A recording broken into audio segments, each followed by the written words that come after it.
ఈరోజు మనం సేమియా పులిహోర చేసుకుందాం. అందుగా మనం ముందు సేమియాని తీసుకుందాం. మనం ఇప్పుడు సేమియాని హాఫ్ బాయిల్ చేసుకోవడానికి వాటర్ పెట్టుకుని బాయిల్ చేసుకుందాం. మనం ఇప్పుడు పులిహోరలో కావాల్సిన దినుసులన్నీ తీసుకుని సైడ్కి పెట్టుకుందాం.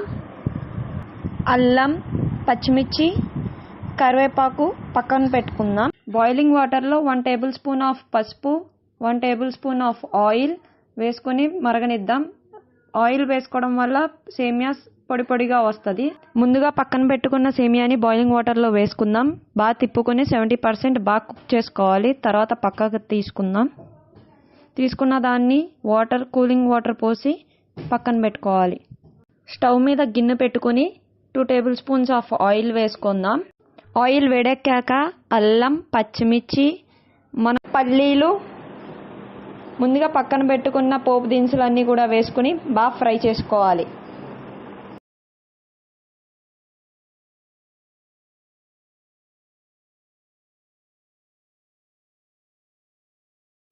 ఇప్పుడు ఇవన్నీ బాగా ఫ్రై అయిపోయాయి. దీంట్లో కొంచెం ఎండుమిర్చి కూడా వేసుకుని ఫ్రై చేసుకుందాం. తర్వాత ఇందులో కొంచెం కరివేపాకు కూడా వేసుకుని బాగా ఫ్రై చేసుకోవాలి.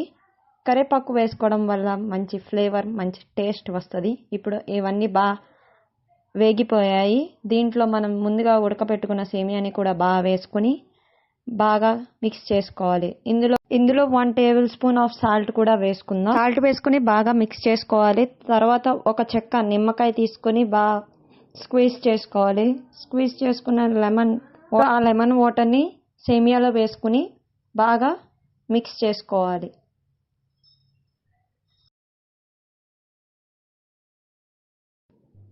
ఈజీ అండ్ టేస్టీ సేమియా పులిహోర రెడీ అయిపోయింది. ఇది తినాలంటే మీరు కూడా ఖచ్చితంగా ట్రై చేయాలి.